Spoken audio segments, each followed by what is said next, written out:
Oh, yes. Here we are. Here we are. What's going on, Tigs Wigs?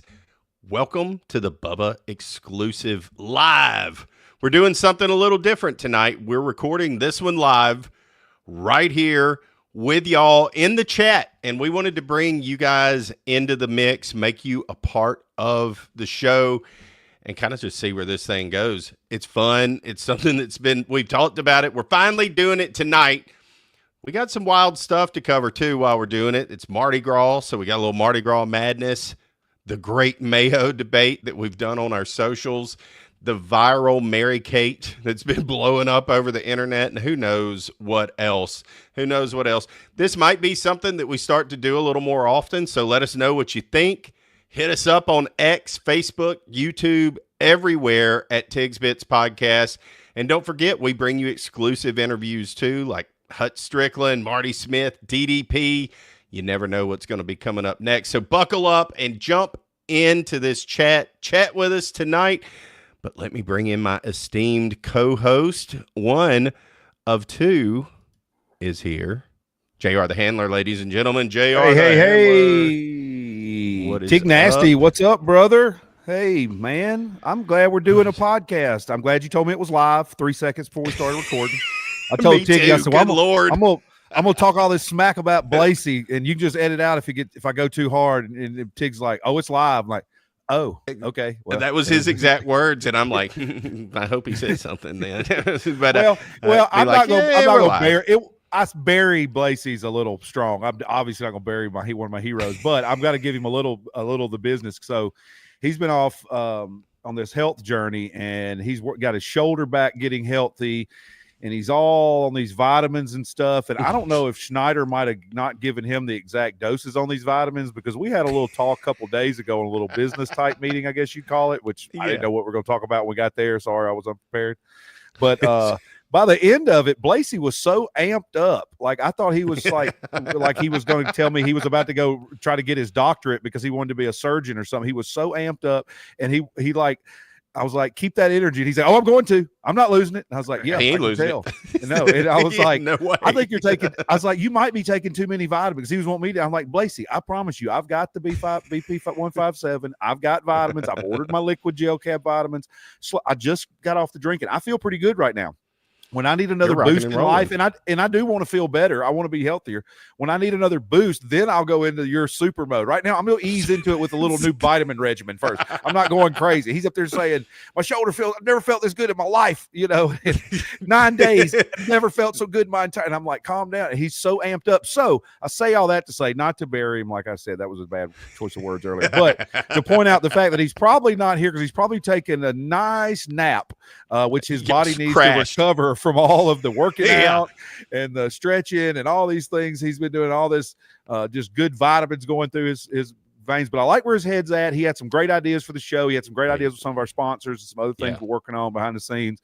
So I told him that. I said, "I love where your energy's at, but you're telling us you need to go turn the camera around and film you saying this exactly with this passion, Pony Boy, because you were rolling." You know what I mean? And then he got it, but I think he just had so much. He was so wound up that he didn't know what to do. And did you notice he wasn't doing his hand thing? He was beyond. He was not. No, they were just clutched. He didn't know what to do. You just couldn't release it. I thought he was going to throw one of those Haryukens at us, like on Street Fighter or something.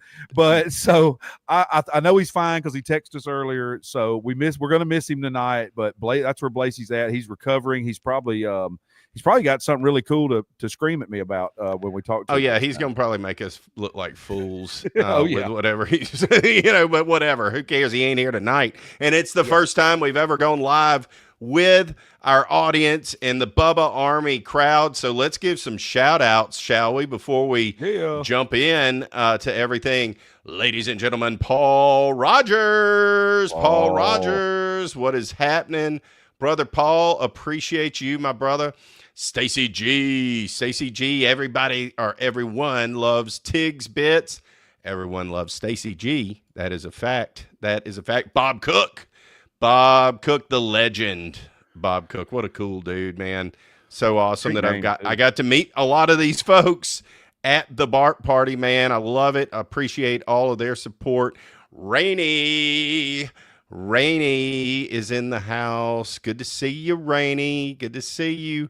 Ladies and gentlemen, Terry Wayne Foster. Terry Wayne Foster. T-Wayne. Man, let me give you a quick little thing on T. Wayne here, Handler. I'm telling it, Terry. He's been helping grow the show behind the scenes and using a couple computers here and there to get us some watch hours. Guess what? YouTube's onto it, buddy. None of it counted. Isn't that crazy? I mean, unbelievable. Yeah, you could see it on the analytics. No doubt it was getting watched. 7 or 8 days later, it smashes it down. So I say all of that.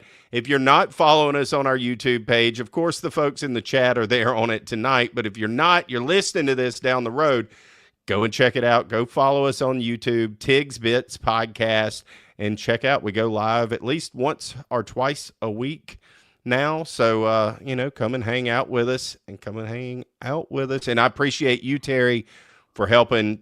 And it helped the health of the channel. So I appreciate that.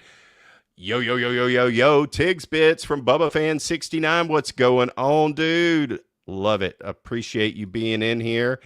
And it wouldn't be a show if Jeremy Chuck Webb was not in the house at all. What's going on, Jeremy? And last, but certainly not least, ladies and gentlemen, Mr. John Costeca. Yes, John, we appreciate you, brother. Absolutely appreciate you and your contributions, everything with Venmo, all of that, man. Couldn't do it without you. Thank you so much. And, yes, appreciate all you. Yeah, I just jumped in the chat, say what's up, everybody. Got a great group in there tonight. Heck yeah, gang. I try to bounce on the Twitter one too to spread the love. So if y'all are on anything else, spread it around and let everybody know what's happening. Please do. Blasey has chimed in. Oh, we tried to pull a Bubba Nielsen gimmick. Bubba Nielsen gimmick.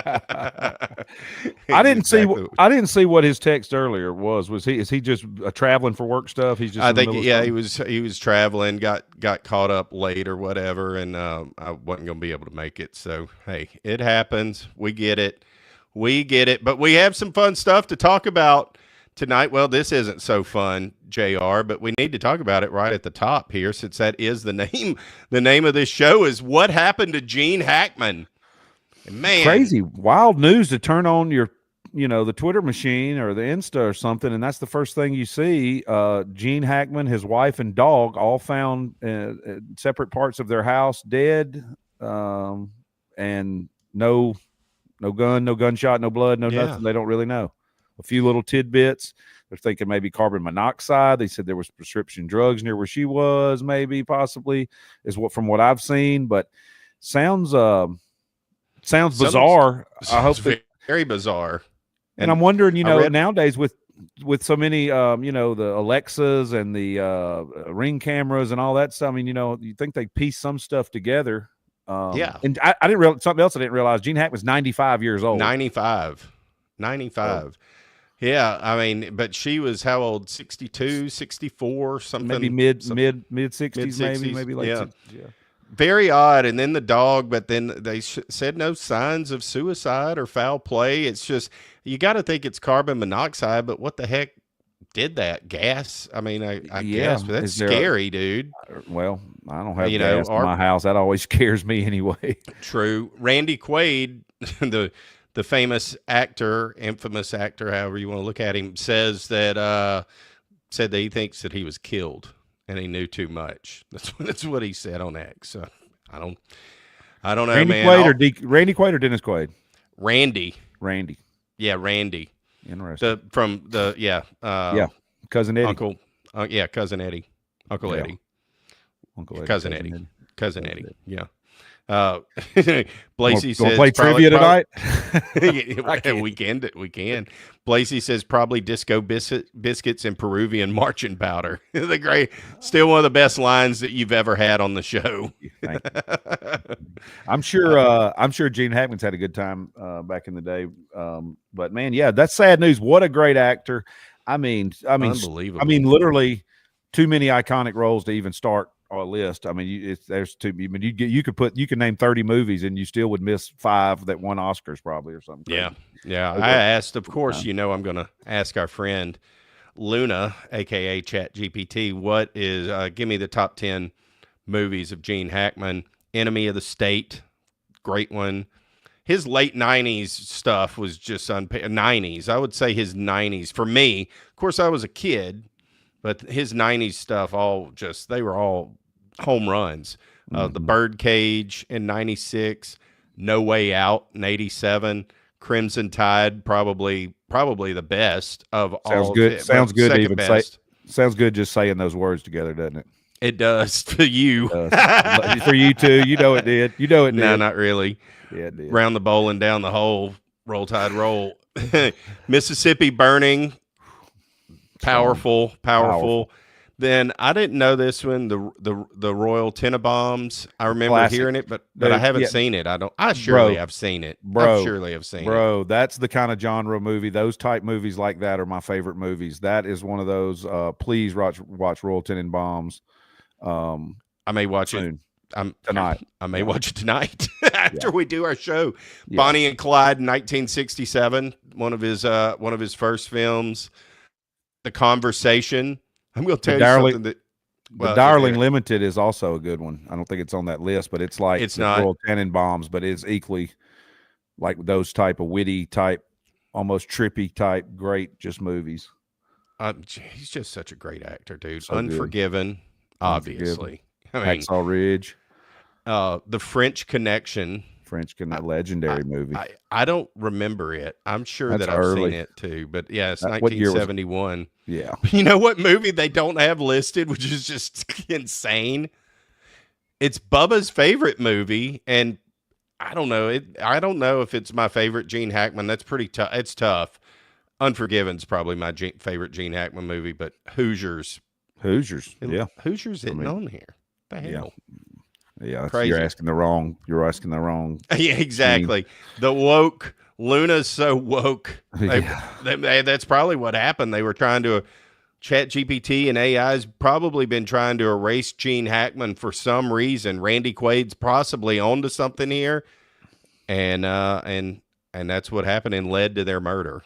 So could be.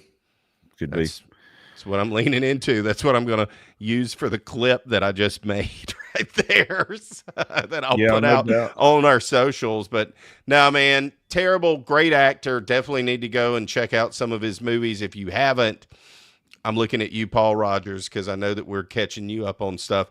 He saw Days of Thunder, thanks to us, in our Hut Strickland interview. Oh, how good was that, Paul? I know you love that one, Paul. That's the Top Gun for race cars. Ain't that so good, Paul?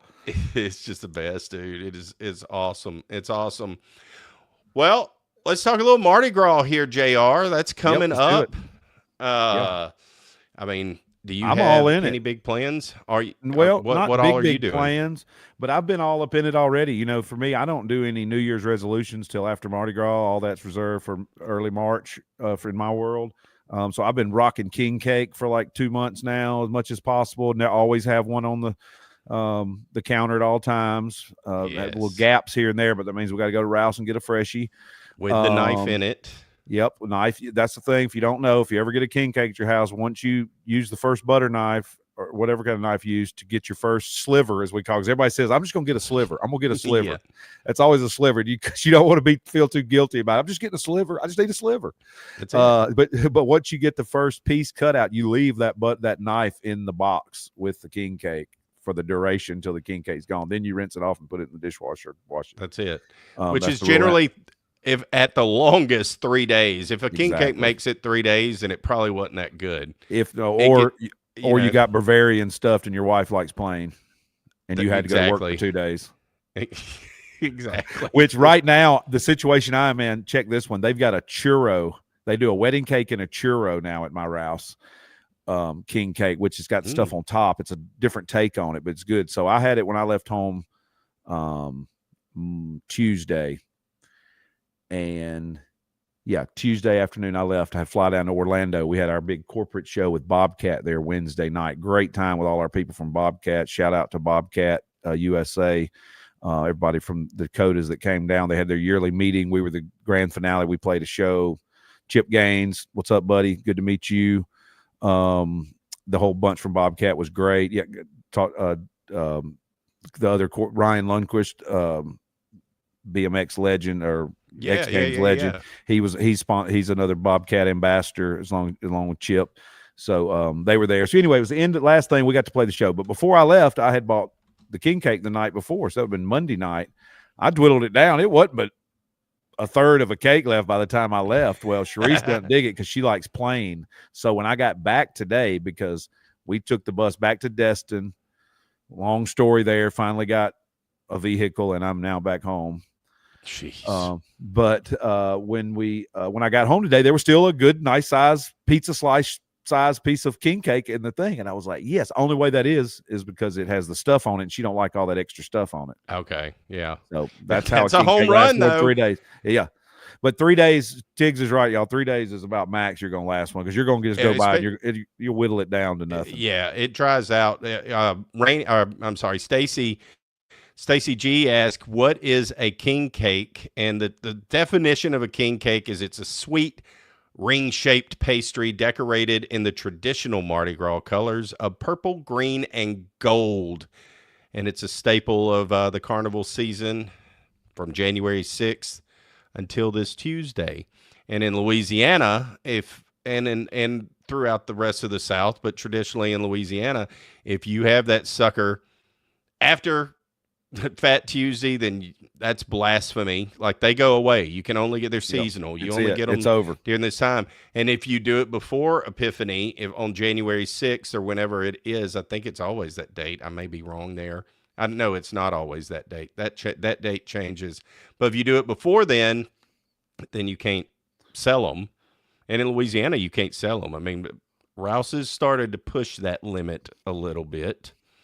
They started selling them in December, dude. I know people were not happy about it, but the demand is there. But that's what a king cake is. You could get them filled. There's a hidden baby in them, not a real baby, a little plastic baby. And they usually come out like at Rouse's. It'll come in the middle. You hide it in there, and the person who gets it, that's like the thing, or a lot of them come with it in it, but they're traditionally just a cinnamon, like a big cinnamon roll with icing on it, and then the sugar's got the thick granulated colored sugar on it with the Mardi Gras colors and whatever other designs, and they get elaborate and they get simple. But then and a lot of them are filled with different things. You get some that are filled with multiple things, or you get the standard, which is like cream cheese filling, Bavarian cream filling, praline pecan filling, pineapple, apple, several different things like that. You can get them filled with, which I like, but a lot of people from Louisiana like traditional plain king cakes. I'm down to try anything. And, we had a strawberry one here this year and it was good. It wasn't my favorite. My favorite. We've had, cream cheese and all, just all. Canada's has the ooey gooey, which is a combo of a couple of things, which I love me an ooey gooey. I like them different ones. If I had to have one, I guess I would just stick with a plain one or like a Bavarian, maybe a little cream. But I'd probably, if I had to only have one a year, I would probably just do a good fresh plain one. Put it in the microwave for about 7 seconds. Let it just get just a little bit. It's like a real good donut. But since I have several in the 2 month, almost 3 month period, I mix it up. But Mardi Gras, it's full effect down here in South Alabama as well. I saw coming into town through Orange Beach and Gulf Shores, we have all the bike racks up for partitions up for the parades that'll be happening here in the next week or two. I was down in Metairie, Louisiana this past weekend. It's a blur this week, the 22nd of February, in Jefferson Parish, which is right down the road from New Orleans, the suburb of New Orleans. And we played Family Gras there, which is their county. Jefferson Parish puts on a big show, their concerts, a couple nights. We were there during one of the parade nights. Nice. Really, it was really cool. Obviously, a lot of good food. I had king cake there, of course. Other cool acts on the bill. Mark, gosh, can't remember his name. I should remember this. Mark, can't remember his last name, but he is the world's premier Queen tribute act. He was a Christian rock singer from Canada, but he's last decade or so, he's been doing this. He looks like Freddie Mercury. He does. I mean, the show Really? before they played with us in Metairie, they were in like, Santiago, Chile, or somewhere playing 2 days ago. Because I mean, it's a worldwide thing they do with this Queen tribute deal. Because obviously Queen's not around anymore. Before that was very cool blast from the past. Debbie Gibson on the bill that day. It was cool to meet Debbie Gibson. Yeah, Holy cow. She was super cool. Her band and crew, tour manager, they were all super cool. Yeah, she's still rocking. She puts on a great show, man. She had her dancers up there and backup singers, and they had Mardi Gras on, and they were doing some choreographed stuff. It was cool. Nice. And then a Journey tribute band before that kicked it off that day. That was played the part. They had some guys that used to like play in some of the band, maybe had their old sound guy, that kind of deal. But Dude, it was tough. Journey. It was Journey. I know. And it was Journey to a T, bro. Wow. To a T. I think they were local. I think they were actually I'm gonna have to go see greater New Orleans area. So say all that to say I had a blast for my couple little days down there. I went a few days early. That was my pass from Family Guard. Anybody watching this on YouTube? But I went a day early on behalf of the Gulf Shores Builder Supply, which I also work, and went to our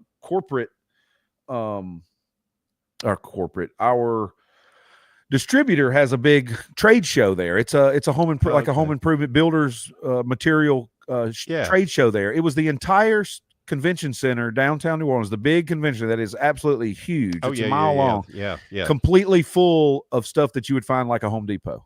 Holy cow. Every kind of product, brand, size, stuff you didn't even know existed, wall to wall, the entire thing. That's all, not hall A through C like some stuff is. It was the entire thing, dude.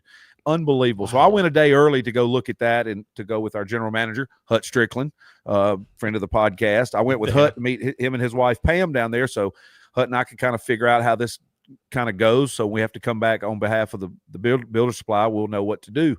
So we're just kind of getting our feet wet in the deal. And Hut's been to several things like that before with other industries. I've never been to one like that on that scale. It was impressive. I don't think there's probably not many bigger, because I know how big the Arthur Morial Convention Center is. Right? Is probably one of the biggest in America or the world. Gotta be. Yeah, and when my Uber driver was dropping me off, he said, "What hall?" I said, "Let me find out." And I said, "I don't know. I'll just walk." He said, "It's too big, y'all." I said, "Yeah, you're right. Let me find out." And then I realized when we go in, no, it's the whole thing. So I made it through. I walked around for about 2 hours and had to go out and catch my breath. It was almost overwhelming because I wasn't there to look at one. I wasn't there shopping. I was there looking, and it was so much stuff, but it was amazing. So I went a day early. Technology and amazing things. Any kind of something you think, man, that'd be great if they had one of these. They have it. It's already out there. Somebody's made it or selling it. It's any kind of, anything. They had a whole Ace Hardware type store set up inside the building for you to show you how to set your stores up. And there was DeWalt, Milwaukee, Makita, all them, and they would have a thing that was as big as like a Walmart just for their stuff. Delta faucets, paint, roofing stuff. Anything you could think of. It was for all of the.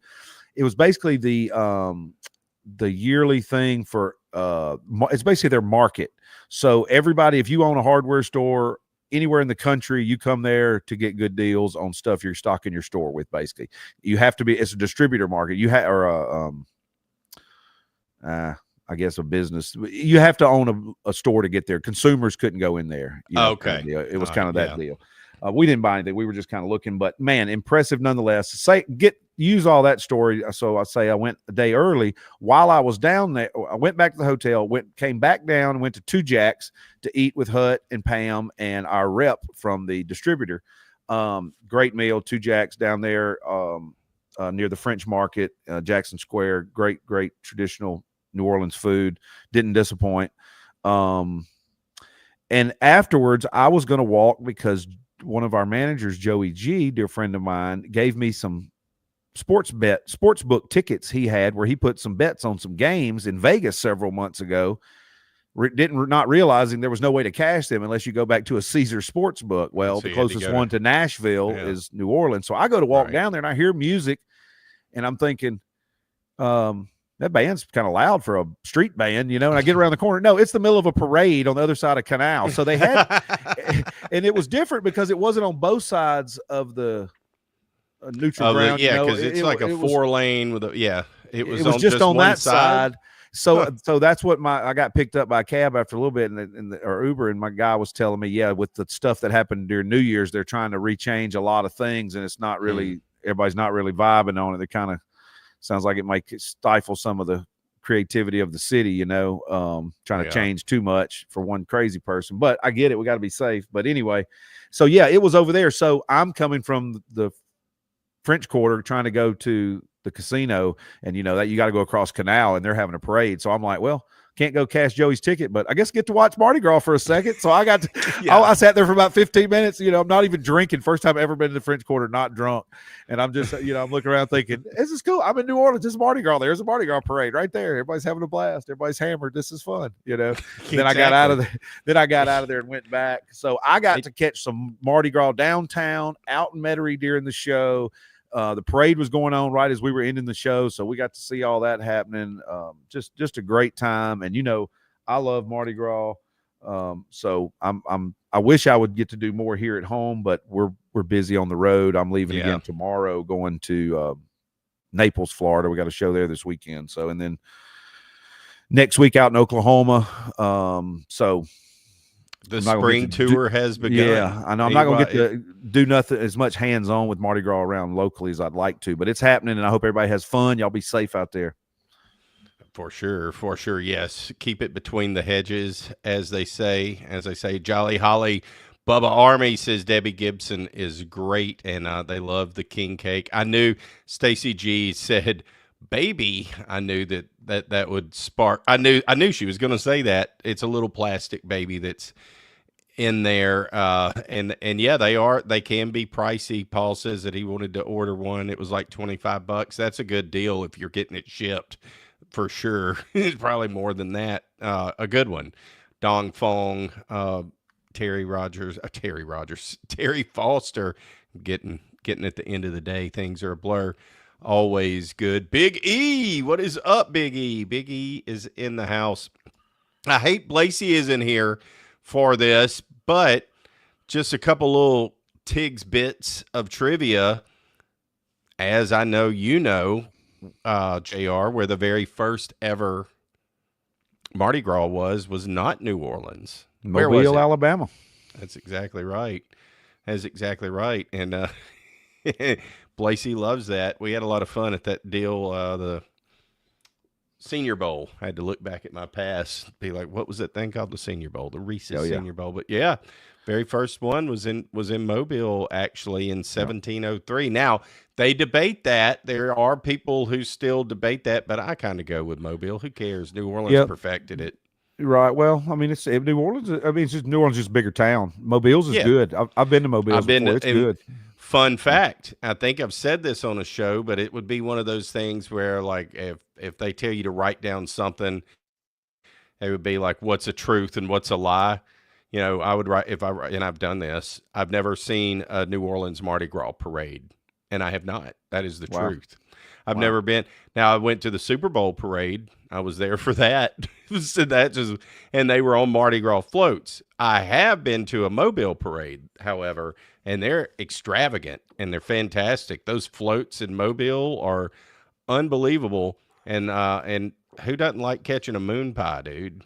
Right. Oh yeah. They're all great. Everybody's is great for what they do for their town.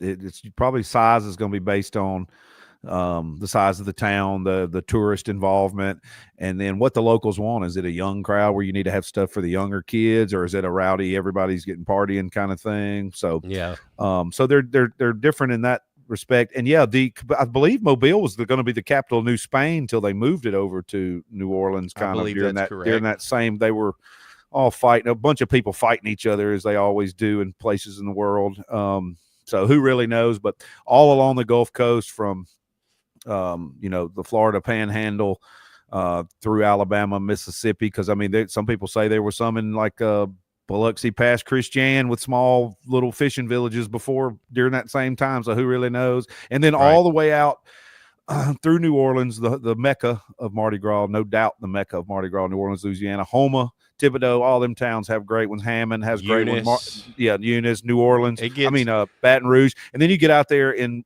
West Louisiana, and you get the real Cajun Mardi Gras, with the guys on the horses and the scary stuff and all the that's food the one, and the stew and all that.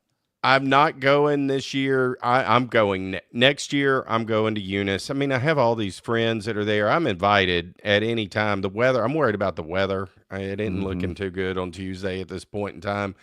But I want to go do Eunice. I see it enough. They send me pics and stuff. It's as authentic as it gets. But yeah, they chase a chicken in that one.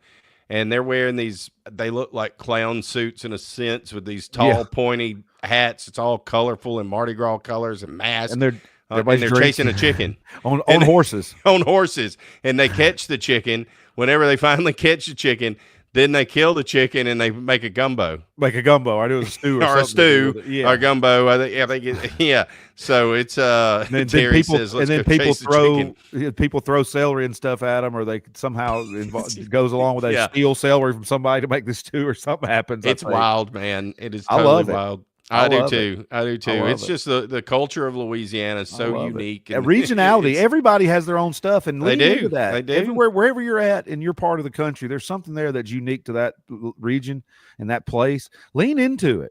Don't think it's not cool. Don't let TV and news and popular whatever try to tell you that that's not cool. The only thing is cool is what they're trying to say you, because they're lying. They just can't. The cool thing is what's going on in your town. Whatever that is, do that. Anthony Bourdain thinks the coolest Mardi Gras thing that he's ever been a part of was the one in Eunice. That one was fantastic. I had friends that were there taking pictures and selfies and sending them the day he was there recording. Love it. All of that stuff. And yeah, I mean, if it's good enough for Anthony Bourdain, it's good enough for anybody. Yeah, and we have to all agree. This show, we all are Bourdain guys. Yeah, for sure. Tammy, my lovely wife, says she says that Terry says we should go chase chickens, and Tammy says let's go do it. Terry said, "Hey, who knows? I may end up in Eunice Tuesday. It isn't but a phone call away. It's would not be hard to go get some content in the east. Please just put a GoPro, wear a helmet, wear like a motorcycle helmet, and I'm not getting on a horse. I'm going to record these people. That's what I'm saying. But just so you don't have to do anything, just follow. It's you walking around. Yes. Put a GoPro on. Give it to one of them. Well, I'm just thinking just from you, so you don't have to even do anything. Just whatever you're looking at throughout the day. It's the story of Tig that day. You just have like a helmet on in case you get hammered and fall down, or somebody you're not paying attention and a horse comes by and whacks you in the back of the head. Put a motorcycle helmet on, get you a GoPro on the front, and just be Tigs. And I promise that'll be gold. It'll be gold. Forget you have it on. Oh, I would. Don't worry. That'd be great. I would. Man, that'd be great. I should be a producer. You should be a producer. I just don't know how to do anything technical. I just have like a few decent ideas sometimes. That's it. You have a lot of great ideas. Speaking of great ideas and great content and stuff, I don't want to get too far down the road before we get into this, because I don't know how much or how long, or if anybody in the chat's going to want to chime in on it though. But we had talked about earlier. You asked it. I listened to Kurt Angle on the Bubba show. Yeah. I know. Was he on the radio show did he call in the radio show that day? I think because I listened to the show. I think that's what I listened to. Yeah. Then. Okay. I listened to the podcast. Or something, yeah. Maybe. It was the Uncensored this week. They did like a 50-minute with Kurt, Seth, and Lummy, which it was basically just Bubba and Kurt. Seth and Lummy didn't chime in too much. They did on the front and the back. Well, Lummy messed up a little bit there on that front end. Kind of. With the one pager. It wasn't. Yeah. It worked out, but it was good because Kurt and Bubba are obviously actual real friends in real life, not just, they're not just doing bits. So it was funny. It was hilarious. It was great. I thought it was great. I love, and that's why I wanted it's not a one-up thing or nothing, but actually I know Kurt as well. We've been friends for a long time now. Kurt, it's weird how things work, how you know people. Kurt's a friend of his from high school, who's one of his financial advisors, is also the guy that does my finance stuff. He does Justin, a couple other people I know. They're out of Pittsburgh. They were all Pittsburgh guys. That's the connection. Okay. And one of Justin's early backers that helped him with stuff on his early days is based out of Pittsburgh as well. So somehow I end up getting getting to meet Kurt Angle, hang out with Kurt Angle. Like I got his number. Like we talked. That's crazy. Yeah, it's. I mean, we're not tight like me and DDP, but Kurt's cool. Kurt, we catch up ever so often. His wife Giovanni, super cool. She's always involving stuff. He's got a daughter who's a really good singer. She sent me some stuff on her a few months ago. She put some music together. Yeah, Kurt's got a lot of kids, and they're all just beautiful and talented and all that stuff, as you'd imagine. His wife Giovanni's is awesome as well. But so anyway, I say all that to say I know Kurt, and it was fun listening to them because I could tell Kurt was having fun and cutting up because he's a really cool guy. The first time I ever met Kurt, they pulled a rib on me because they knew I was a big wrestling guy. So they invited Kurt to the show and didn't tell me. And they had him on the bus and had me they brought me on the bus and they started asking me these weird questions. And I was like, this is weird stuff. They're kind of like wanting me to bait me up for like, who's a good wrestler? Does Kurt Angle, was he any good? Does he suck or was he all right? I was like, no, Kurt was Olympian. He was great. There's nothing wrong about Kurt. They kept prodding me to say something bad about Kurt. I'm like, I don't really have anything. About that time. Yeah, they were setting you up. Yeah, about that time, I might have said, I don't know, something. And then by the time he comes, door opens, there's Kurt Angle, like grabs me or something crazy like that. I'm awesome. Like, I'm like, oh my God, I about had a heart attack. And he's like, oh boy, they just wanted to rib you. It was our buddies and wives, and the whole joke was on me. It was like 10 people in there laughing, but it was great because I'm getting to meet Kurt Angle, and they say he goes, man, they say you do some good Ric Flair impersonations. I was like, yeah, I mean, it's easy. You watch YouTube videos. I've been hearing it my life. It's just gold. I mean, he just says ridiculous stuff and it's good. So he says, do it. Give me a quick one or something. I do one like the golden spoon bit or something. And he goes, let's call Rick.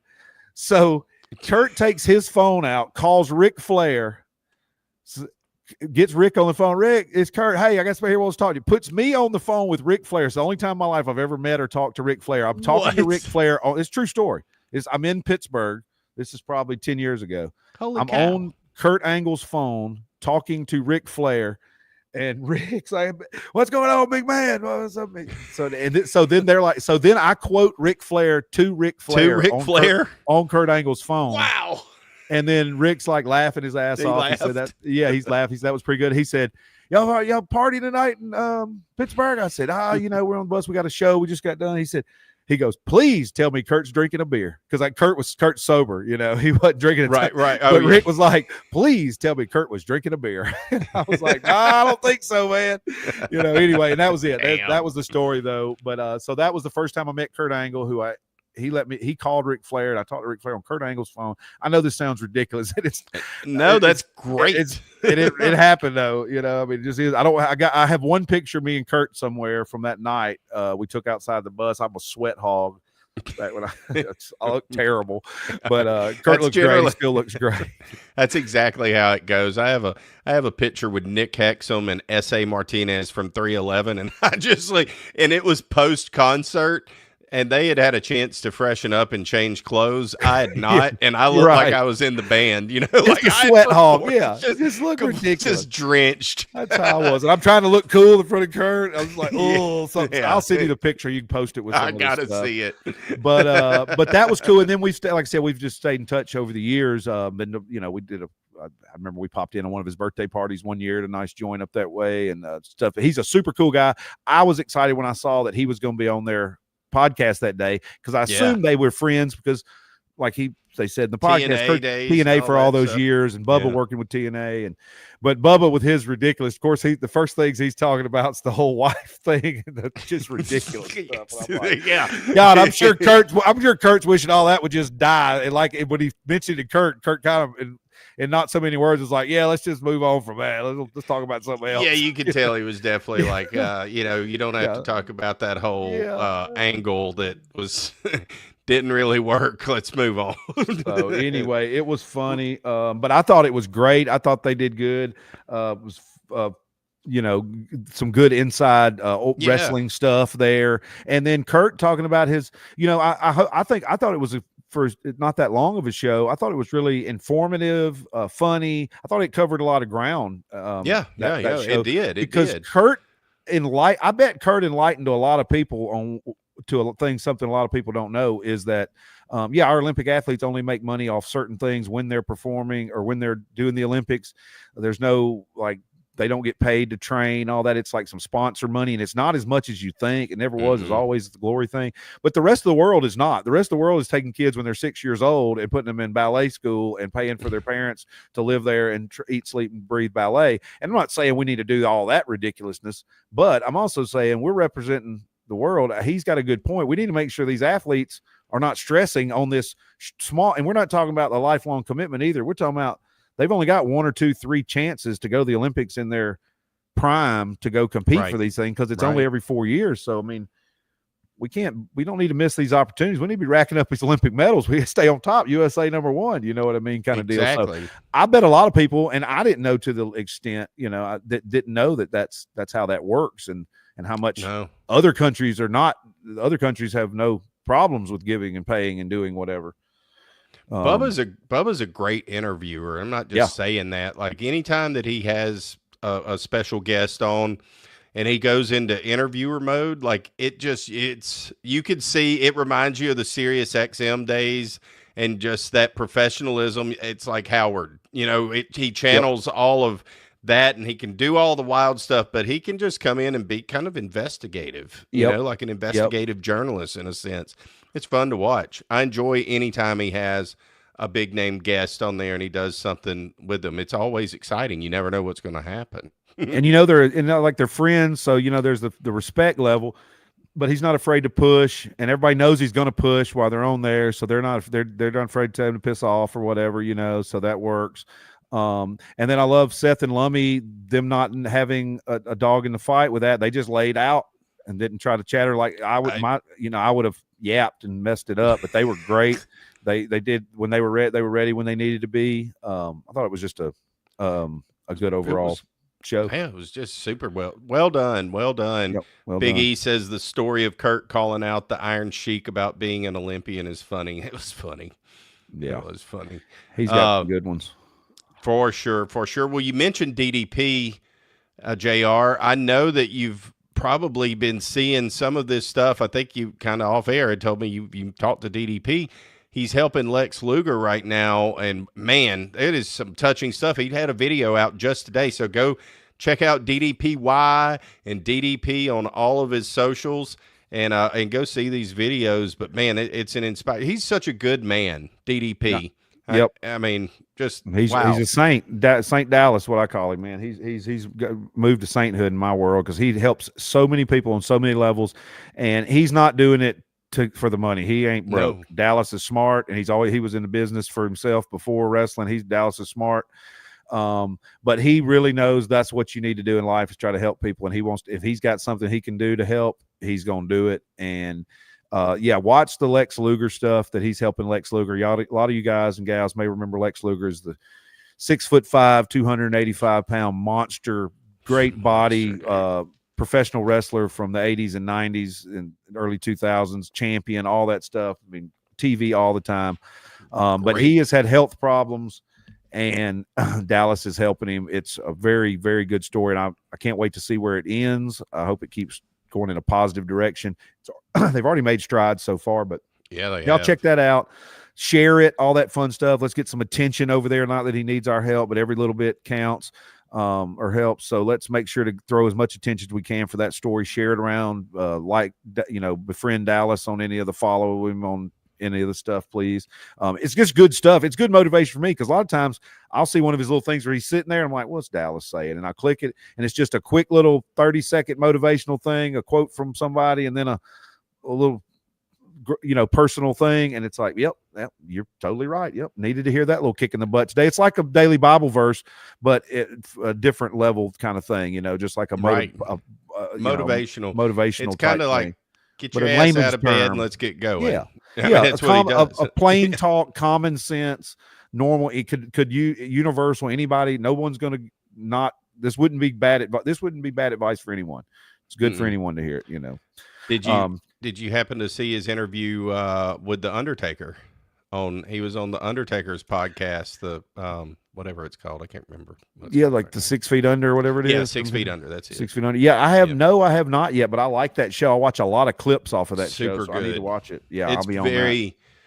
It's very, very good. I mean, just like when DDP was on with us, just What you see is what you get from him. Like he knew you. He did not know Blasey and me, but you wouldn't know that. You know, he was easy to talk to. He, just an easy dude to talk to.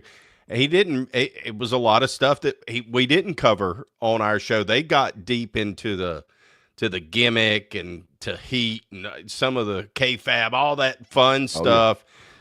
They were talking in a language that, like, you had to really be paying attention to what they're talking about. But yeah, so it went deep, and I love that podcast. Period.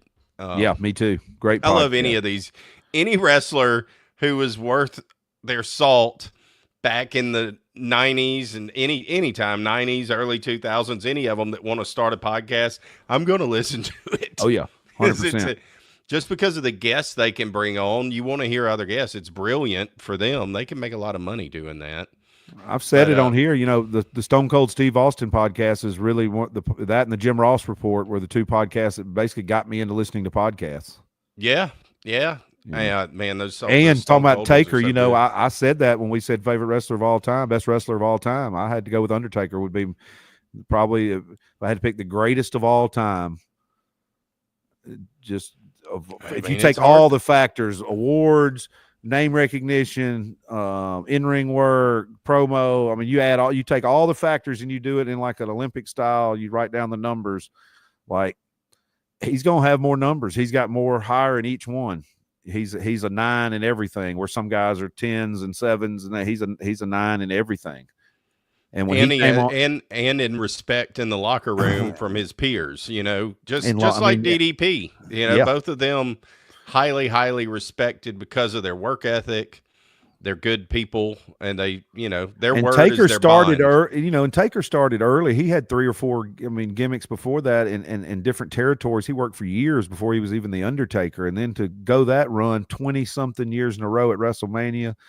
I mean, nobody can do that and stay. And he was in pain a lot, but he played. In some of the biggest matches, he wrestled some of the biggest stars. I mean, he was kind of like, we talk about some that are like the in between guys. You're like we were talking about Hutt even.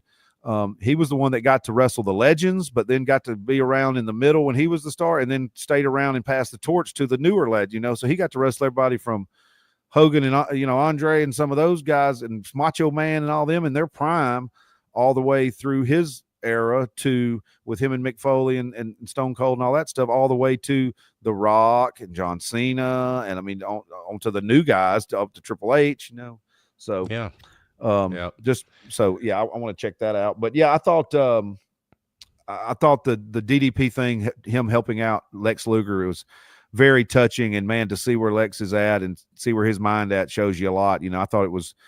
When he was talking about Sting, when he got saved, and Lex didn't want him to do that, wanted to just keep partying, and right, makes a lot of sense.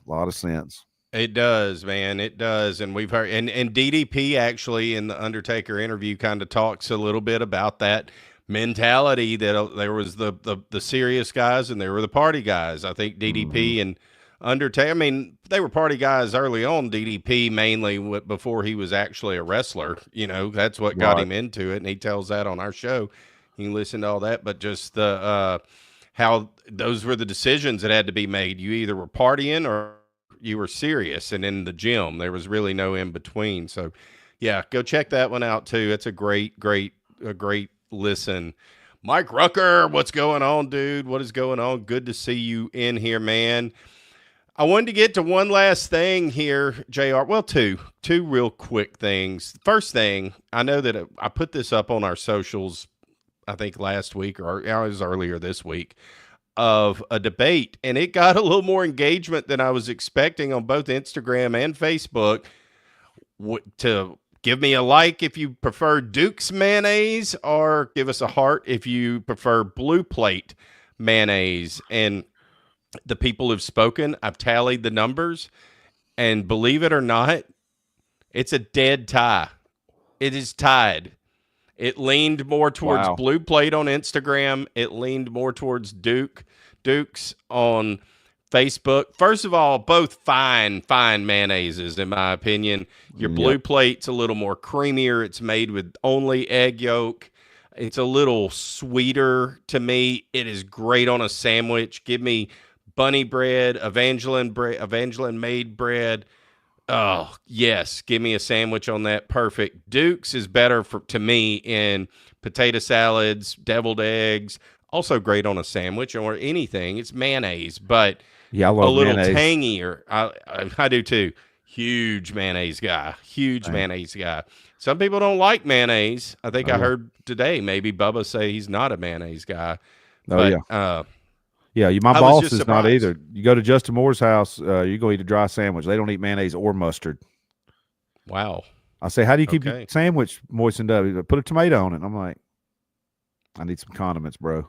Yeah, give me that's insanity. I know, So they're right? just gonna put cheese, lettuce, all that, and no dressing or nothing. Wow. Yeah. What's wrong Wow. with them? I know. No ranch on stuff. And all. I was like, I like me some condiments. I like stuff plain, but I like, even if I got a good steak sometimes, I like a little ketchup or some Dales or something, kick it up a notch. And then chat says, "Hell no, man's to Hellman's." Yeah, Hellman's good. Hellman's. I like Hellman's. That's what I'm Hey, going to say. I think Hellman's is getting a little bad rap on this deal. I've heard that said more than once. I think Hellman's is a fine mayonnaise. Dude, I don't have a problem with the great value mayonnaise, for no, God's I was going sake. to say, Let's just be honest. Rouse's brand, great Yeah. value, price saver. Hey, my boy Casey Taylor, I saw CT, shout out T-Town. I saw him post on this about Bama mayonnaise. I'm like, yeah, that's what we ate, a lot of Bama mayonnaise growing up. I've never had any, but I bet it's good. You know, I'm sure it tastes just. It's and then the kind mayonnaise. they make now in the green, that I think it's Kraft that makes one with olive oil. It's fine. I like it. Yeah. Oh yeah, Kraft's good. My Kraft's grandmother, good. though, on my dad's side, my Aunt and Ogletree Noble, she made homemade mayonnaise for my brother and I and all our cousins and stuff when we were go to her house during the summer. And it was really good. It was special. It was definitely tangier and whippy, but she would hand make, squeeze the lemons, the whole deal. Oh yeah, and make mayonnaise. That was good stuff. I've seen some. So I may try that here soon. I've seen some recipes on some TikToks and stuff like that. Kind of sounds, me. I like to do stuff. Yeah. Today. I made a chicken thigh video today. Nice. Yeah, I just cooked. It's more of a test of things to do. I was like, I had to cook these chicken thighs anyhow this afternoon for Riley, and because it was time to cook them. And I said, heck with it. I'm just gonna make a little video. If I would have had my own mayonnaise, then I could have doubled down on that deal and made my own Alabama white sauce to go with those chicken thighs. I'll do that next time. I love it. Hey, whose sauce is the Any Reason season? That's Austin's sauce. That's Austin's, yeah. Man, shout out Austin. Hey, buddy, I know we hadn't done a show together in a while, and I've seen your content. I'm loving it, and I want to do one again soon. But I got to give a shout out on that Any Reason season. I put that on. You mentioned chicken thighs. I did some chicken breasts and some elk back straps that I had in the freezer from an elk hunt from a year or two ago. And I used nothing but that Any Reason season this time. Let them get to room temperature, pressed it in there, let them sit for an hour. Mm-hmm. Did them on the Traeger, kind of hot. Oh my God, so good, so good. I've used the Hefe has been my go-to for that for the last couple of rounds of those, but I used that Any Reason season this time. So good, good call, good season for wild game. Good job, Austin. Austin stuff's so awesome, and he has his new seasoning called Bayou Dis. Yeah, I saw that. Came out. It's like a Cajun seasoning, Creole seasoning. I had an opportunity to sample it the other day whenever we were recording some content with Gabby and himself. And dude, yeah, I'm sure he'll get us some. I'm sure he'll get us some sent out whenever they get some for in. sure. But it truly is legit. It's really good. There's several of these that I've had an opportunity to sample. And his goes right up there with all of them. And I told him that, I was like, dude, this is what I've had so far of folks. I'm not going to name everybody that I'm like, they're all good. I can none of them are bad, but some are a little saltier than others and stuff like that. His is perfectly balanced. So I can't recommend it enough. It really is good. Yeah. If I say something good about any of these rubs or season or anything, any of our friends that in that space send us whatever, it's not bringing any of the others down. It's just that flavor of the week kind of thing. Because exactly. I've got 12 open bottles of seasoning in there, and I go through rotation on them suckers. I promise you. I mean, the T-Birds gets a working, the Cypress Dust gets a working, the 180 Holy Trinity gets a working. I mean, I'm using the the artist formerly known as Breggy Bomb stuff still till it's gone, and I re-up on that. I mean, I love it. I'm the only ones I pass, and I don't waste anything. If it's anything I know I'm probably not gonna like, if it's too hot or it sounds too wild for something, I may try it. I give it to my neighbor Wiley next door because he is a madman about cooking. I should do some shows on him. He grills every day. That is all. He works and cooks. That is what Wiley does every day. Yeah.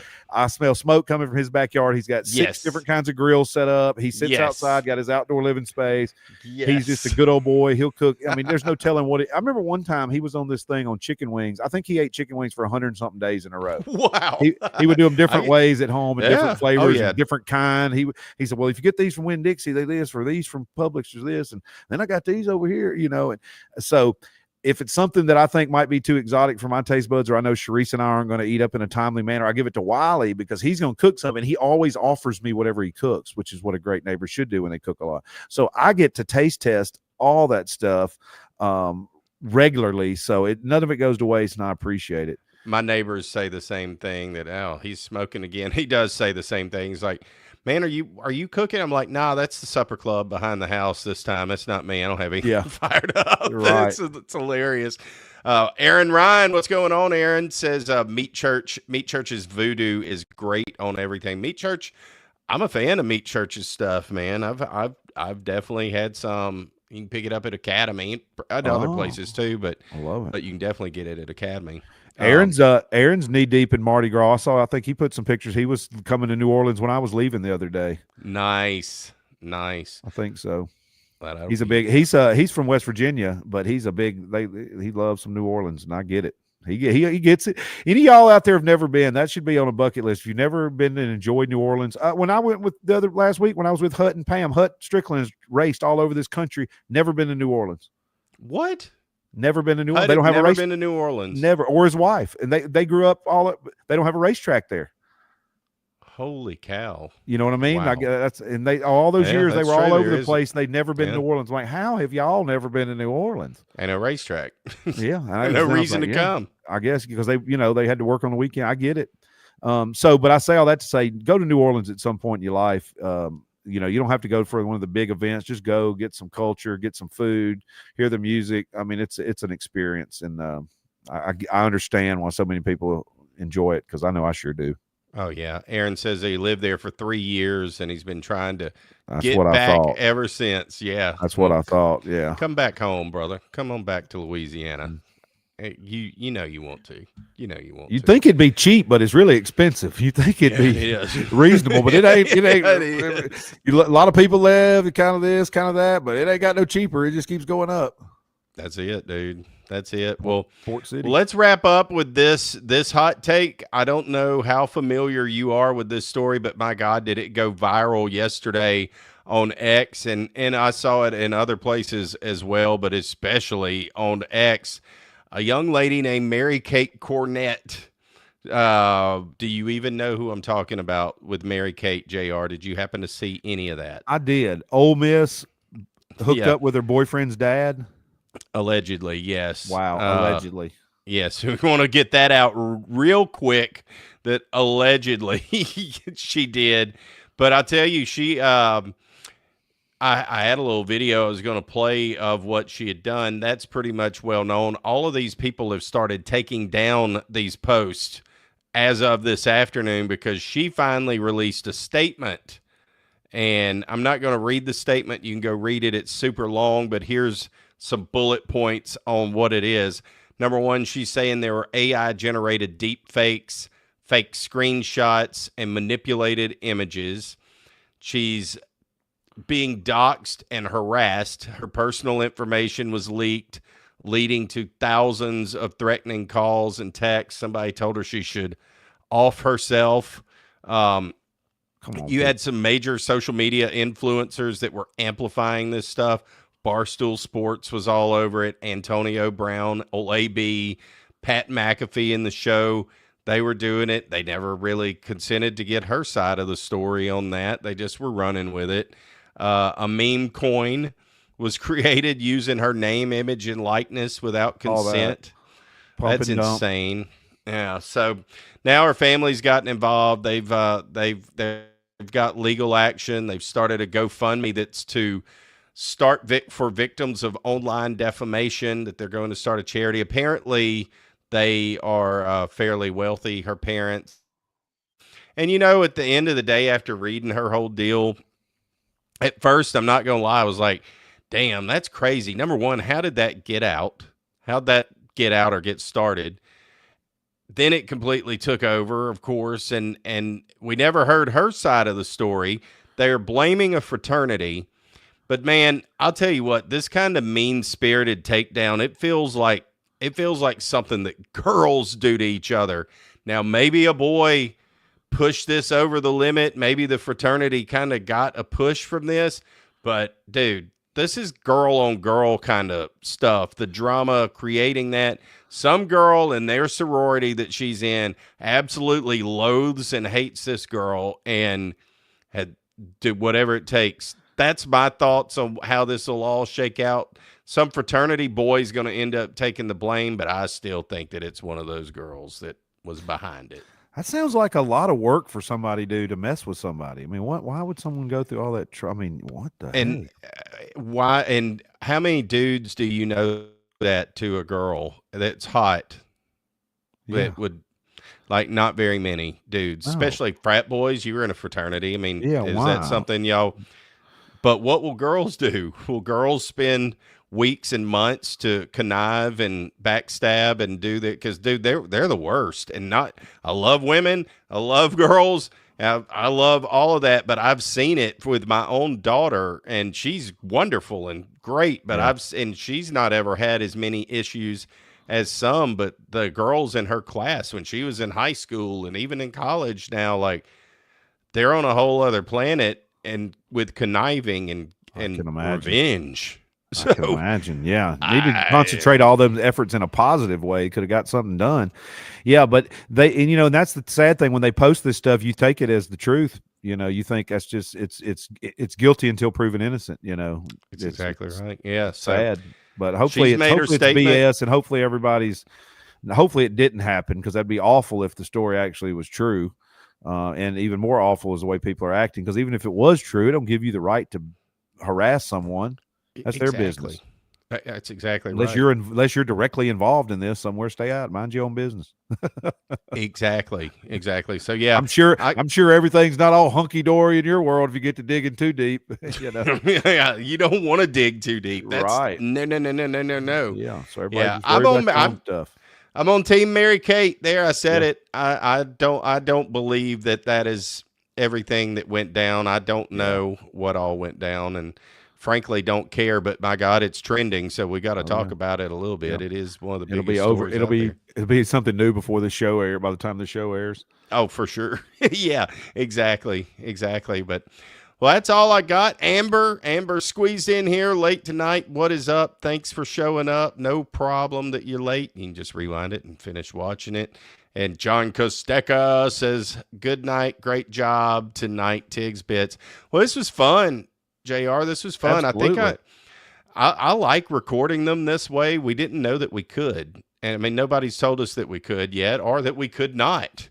But it just makes more sense. If we're going to talk with the Bubba Army, whenever we can go live and do it like this, we should do it. I think. Don't you? I do too. I love it. Okay. Yes, absolutely. We get to catch up with everybody and get some, and I always say, if anybody's got any fun questions or stuff they want us to get a hot take on or whatever, just jot them down as the week goes on and then sling them out during one of these. Hey, I had a fun little something I wanted to, my little, today in country music type thing, a little fun fact for the day. I saw one here that I thought was interesting. Today in country music in 1981, country music star Eddie Rabbitt crossed over to the pop country chart to score a U.S. #1 hit with "I Love a Rainy Night." I love a rainy night. Yep. He had earlier written the Elvis Presley smash "Kentucky Rain." He wrote that. He was one. I didn't know that. Oh yeah, he was one of Elvis's favorite songwriters. He wrote "Kentucky Rain" for Elvis. True story. and before that, he had a number 5 hit with "Driving My Life Away." Ooh, I'm driving Oh my no, life that's away. probably my favorite Eddie Rabbit song. I know, and it only went number 5. That song was so big when we were kids. You know, you think, Really? I got another one to go along with this to make. That's the difference in something that's critically acclaimed and won a Grammy or something, and something that people just like. Yeah. Because we remember that it only went to number 5, but it was still a huge song. And I promise you, probably 4, 3, and 2, and 1. There's a couple of those we don't ever even remember. Exactly. But then it also says, although it sounds like he made up his stage name, his real name was Edward Thomas Rabbit. That's So wild. really I always thought it was a stage name too. I didn't know that, man. Yep, true story. And then so this goes along with this, and I'm a big fan of this guy too, so it's not a not. But 1984, Lee Greenwood on this day, in 1984, Lee Greenwood won Best Country Vocal Performance for a song called "IOU" at the 26th Annual Grammy Awards. Don't know that song, but it was the Grammy song that, you know what I'm saying? That's a weird thing. Best female country vocal performance went to Anne Murray for "A Little Good News," which I actually know that song. My mom and dad listened to the hell out of that Canadian Anne lady. Murray. Yeah. Anne Murray, big crossover thing there too, and that she was great. She was great, and she was a huge star. And there's a movie called Supermensch about the great Shep Gordon, who was one of the most famous managers of all time. But he was actually her manager too, and Alice Cooper's. He just did it so he could see if he would do it. But it's Supermensch. You want to watch an awesome rock doc? Watch Supermensch, the Shep Gordon. I have seen that. I know exactly. Yeah. Got his was great. I need to go watch that again. California, eating acid, trying to break up a fight between two people he thought was fighting, but it was Jimi Hendrix and Janis Joplin making out. Yes. I remember that. True story too. True. Been on a handshake deal with Alice Cooper for 50 years. Unbelievable. But see, that just proves that song, the number 5, "Driving My Life Away." We all know that one, and then the IOU, Lee Greenwood. I know a lot of Greenwood hits. I can't think of that song, but I don't know that song at all. No. I know. That goes to show you. That's awesome, man. I like it. Yep. I like it. Well, chat, this has been fun. We've had a good one. Bubba Army, we really do. We appreciate the heck out of y'all. Like this, share it, do all of that stuff. If you're not following us on YouTube or on our socials, please do. Tigs Bits Podcast, and stay in touch with us. Hit us up on socials. Let us know what you think. It's we keep on growing and keep on having fun. And until next time, we'll see y'all. See you.